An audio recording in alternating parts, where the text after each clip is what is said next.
Iki ni igice cya 19 dutangiye muri rwa rugo mukanya bari kumubwira ati byemera ukora ubukwe. Uyaravuga ati ariko se ngewe ubwanjye mujya munekerezaho. Uyaravuga ati ariko wa mwana we niki uri kugerageza ko wavuga. Ibi ngibi ntago ndi kubikora ku bwanjyewe ku bwawowe, ndi kubikora ku bwa twese, ni kubw'inyungu z'umuryango. Ese uzabyumva ryari? Aravuga ati mama wimbwira gukerega, nanjye mfite uburenganzira bwo kuba nahitamo. Ubwo bukamushaka ko mwankoreshereza ntago mushaka. N'uyu mukobwa nzira karengane Rubi nawe ntago abushaka. Ni gute ibi bintu murakomeza kubiduhatira kandi bitutabirimo? Uyakomeza ko ati ariko abana b'imisi iyo mumaze gukura ntago mwibuka ko ikinyapfura cy'abanyoko, ntago mwibuka ko mugomba kuza kumanura ijwi ryanyu cyangwa se mugacisha bugufi imbere y'abanyoko cyangwa mama banyu. Gute utinyuka iryo jwi ukarizamura kuri mama wawe? Uyahita avuga ati yego rata Chantal nkubwira byandi by'abagore nyine ahita avuga ngo yego rata kikabimenya se n'ibintu byari kuvuga ati wa mwana we iyo usa ngo uza agaciro cy'ibi bintu ntiwakabaye urukumbwira amagambo, ntabwo wakabaye urukumbwira gutya kuko nanjye ndi gukora bwawe kugira ngo ubwanjye nanjye nkurinde. Uyu mugabo aravuga ati ariko ibyo ari kukubwira nibyo, Rubi uramukunda, Rubi aragukunda, uri boyfriend we akaba girlfriend wawe, intego mufitanye ni ukubana nkuko abakundana bose baba ariko bimeze. Uyu muhungu aravuga ati intego ngo kubana ngo bya girlfriend. Uyu arazahita afata Rubi ati sheri ngwino hano ati ubundi manzi wabwire biriya bintu urabishaka. Akahita akavuga ngo nkurikije aho bari bapangiye gucanira cyangwa se bari bapangiye guterekera kuri icyo gicaniro ibimenyetso bisingiza igirwamana byari bihari, nabonye biri gushya. Ndetse si nibyo gusa, nabonye amafi nanone yari yamaze nayo yahiye. Nkimara kubona umudayimoni uri muri uru rugo naravuze ati reka nemere mfashe umuryango, nemere undongore mpfe kukubera umugore. Niko ari kwivugira nyine guke ndi kwivuga. Yakomeza ko ati koko se nugupfa. Aravuga ati nyine ni nko kwideburiya. Uhita avuga ati ariko kuki uri gutuka undi mwana? Ni mu gihe umwana ari kukubwira neza umubwire nabi, ariko kumubwira mu magambo mabi aba yireberimo amajwi nyine ni waba babyumva. Niko ibi byose ni kubishaka bari kubwatiriza ati ibi byose mama ku blackmailinze binarenga haraza arakubwira ngo rwose araza gusaba imbabazi ngo ngwino tubane. Niyo mpamvu byose byabaye aba yirebye irimo amajwi nyine. Ubwo hari utuntu nyine kuko gucyaro incamake mujye mwireba mu buryo bw'incamake abunyihereza kuri desa zabo irimo amajwi mwe murabizi nyine. Ubwo tuba tugendana ubwo se bajye bagaruka kure bitarimo amajwi oya. Sasa kadukomeze ku ruhande mbibutse uyu nguyu sasa akomeza ko ati maze Rubi akavugira mutima ati cyambabara koko kikabyemera koko kigiye kundongora misiyo bantumye ikaza kurangira. None batwereka uyu nguyu ariko ati none se ikindi kibazo ufite nikiye? Umukobwa yemeye ko yiteguye kukwera umugore, hanyuma se wowe kuki ibintu uri kubikerensa cyangwa se ubitinza ubyirengagiza ukuntu mbega udashaka kubiha amatwi? Ese wowe ugambiriye iki? Aravuga ati mama gihe cyo muri gambiriye mwese nago mbizi, ndetse reka mbabwire iyi topic ntituzongere no kwiganiraho ibintu byo kuza mumbwira ngo ubukwe ngo murashaka ibintu ntituzongere kwiganiraho. Sinshaka kuzumva murukongera kumbwira imbere y'umuryango murukumbwira ngo ubukwe, iby'ubukwe ndabyanze, ibyo murukumbwira byose ndabyanze kandi nuko nguko nta kindi ngomba kurenzaho. Ati kandi ikindi ntago mbiyamye uyu munsi, nimuzongere undi munsi kubimbwira. Uyu mugore tatu wa mwana ntago uzi ikintu uguvuga. Ibi byose ni ibiraza kuba byadufasha, ntago ndi kubikora ku bwanjye kubera ko ubuyeje undi iyo Dayimoni yerutse kuza muri umuryango turi kubikora ku bwa twese. Yego wenda ni weho w'ingaragu dufite ishobora kurongora uyu mukobwa Divika kuko ari watoranyijwe, we ntago azi ko ari igini, azi ko ari Divika nyine kuko yamupirase akazana iki cya kimenyetso cyo ku rutugu cya fake akagira ngo nuwa nyawe. Kumbe uyu mugore ntago azi ko umuhungu we ashaka kumushingira igini cyangwa se rera Dayimoni. Aravuga ati wa mwana wikwikunda emera ukora ubukwe, ni wemera ugakora ubukwe twese urabutabaye umuryango wose, dore kumbe igini bari kuvuga dore ngiri. Aravuga ati wa mwana urabyumva gute? Emera ukora ubukwe ntandi mahitamo dufite, basi byemere nka mama wawe. Aravuga ati rero ndi kubona muri kunyuma amahitamo aho kugira rero ngo nge nemere nshaka umugore bitari muri gahunda, nafata amahitamo amwe abandi bagira ubwataye amahitamo. Ati urugo rwanyu reka ndubarekere kuko nge ndi kubona mutari kunyumva, ubukwe simbushaka. Ujya Dayimoni rya Diana ririkanga, Diana hari nawe arikanga to kugira ngo nkora ubukwe nakwemera urugo nkaruvamo. Uyaravuga ati mu mugarura umwana wanjye aragiye ati humura ikaraza kugaruka mada, ati haragiye dorasize mami we. Hanyuma uyaravuga ati iki ginga kitemera gukora ubukwe, ubundi niki nakora kugira ngo uramuginga koko yemera akora ubukwe cyangwa se bamushyiraho agahato? Arangije reba ku ruhande ahita abona ibimenyetso byashizeho nk'ibyo gutegatega igini nyine ibyandi bitega amagini. Arabibona nabwo ati sasa reka nkwereke. Uyu mukobwa tuzi ko ari nyirashyano, mu gihe abandi bari kuganira aca ku ruhande ajya handi hari bya biganza araza ku kiganza kimwe araza aracyitegereza aravuga ati ibi byose nibyo byari kuntangira. Araza hakunino aracyegera atangira kuvanamo imbaraga z'umwijima, ya myuka mibi y'amagini. Urebe uyu mukobwa araterekera arashengera ahamagara imyuka y'amagini igihita gihinduka umukara. Urebe iyo nyagasani igihita gihinduka umukara. Hose ibya bimenyetso byari biriho ivu, kandi ivu rijya gusama rifitemo akantu k'umweru ukuntu, byose bihita bihinduka umukara, rya vu rirasibangana. Arabiroze bya biganza byose byagiye bigira, maze gahita gatabaza ati anti reba hano nahabonye ikimenyetso cy'ivu, none ndi kubona cyamaze kuba ikidayimoni. Ibi ngibi ni bya bindi wambwiraga. Abandi barikanga ati ye koko si niko bigenza? Ati koko niko bigenze. Abandi barikanga. Ndagira ukurikire filime yacu neza witonze. Bose barikanze. Abandi baravuga ati koko ibi ni biki bibaye Banyarwanda? Ndagira ukurikire urebe uki byose biri kuba. Yagini nabyo riri kubireba rikagira ubwoba. Aravuga ati mana yanjye, uyu mukobwa arikazi gupanga, bagatije ku mbaraga z'amadayimoni. Nako nakagini, ariko nako kararenze. Nimwita umurozikazi umenye ko nibeshye, ubundi uyu nguyu aba ari igini. Abantu baba imyaka magana ngaba barozikazi siko bapfa. N'abandi muturanye ntibapfuye, n'abandi kera mama yari yarakweretse ntibapfuye. None se uyu nguyu we niki cyato? Kumbe akunino inzu yose atangira gushyiramo bya bimenyetso. Abari mu nzu barikanga. Dore inzu yose igini ngiri izenguruke. Wa mugore Diana araseka te watanga akazi yagaha wowe sha, komeza ubatesha umutwe batwike bashye. Dore nuko byagenze, urugo rwose aragenda ruzengurutsa. Chantal avuga ati dore kandi dore hahandi kuri famiye, hahandi ni foto ya famiye, baraza bazengurutse ibiganza. Ni foto ya famiye itakubitamo ikiganza harameneka, ari kubereka ko abafite, ndetse kare bari gukurikirana. Kadere yaragira amenagurika.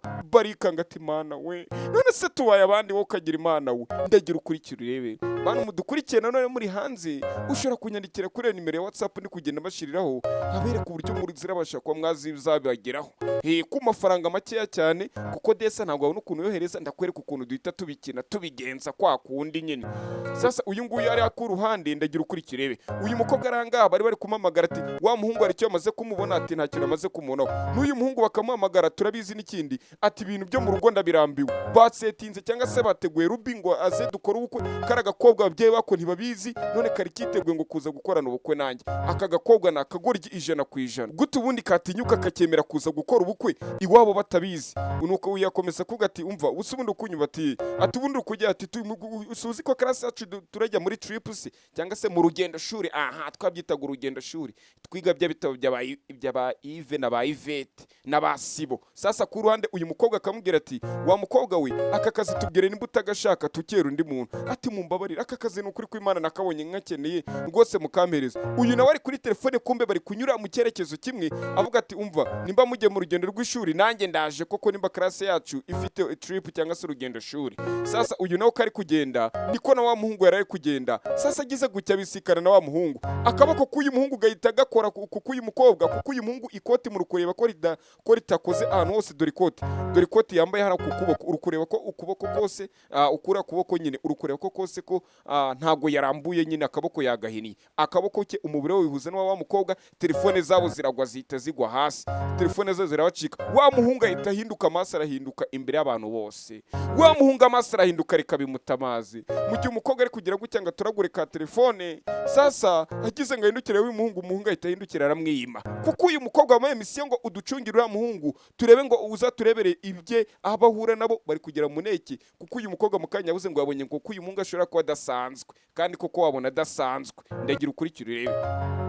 Hanyuma ari kuri telefone mu kanya kanci yavuze ati uriya muhungu ni ikigoryi, ariko nanone kubona nimwe mbona adasanzwe. Uyu nguyu nibwo yahise yunama aravuga ati umva fata telefone yawe kigoryi we. Aravuga ati ikizi fata telefone yawe, nose uragira ngo utoragure telefone. Ati okay ntacyo sha, n'ubundi abagabo mukorana akantu ko guhagika no gutegeka. Ati akira telefone yawe. Uyatinda gufata telefone. Umukobwa ati fata telefone yawe wikwigira guke. Atari ku bundi wabaye gute? Umukobwa agiye kumufatisha akaboko aravuga ati oya ntunkoreho igikobwa ndakwiyamye utankora. Kuki yamukozeho azi ibintu ahita yimushikuza. Wa mukobwa ariko ngateye guko muhungu umuguka afite umushi hase binyumize gute. Ati umugu yitwara bidasanzwe. Uyahita ambwira ati nibiki? Ati ni cyanci twari duhuye kirangonze telefone yanjye itigwa hasi. Ati sinakubwiye ko hari ukuntu ameze nk'ikigori gite n'urundi ukabona ari umuntu udasanzwe. Ati agiye hese? Ati agiye muri bisi y'ikigongo kuko class yabo ifite trip cyangwa se urugendo shuri. Ati okay iyo bisi yigemo. Ati kandi nari kuri list y'abarajya mu rugendo shuri. Ati yigemo ni ngewe lecture mukuru. ni njyewe ugutegetse ko ibyo bintu ugomba kubikora. Aravuga ati ariko profeseri, ati umva jya muri iyo bisi nta kundi ugomba kubigenza,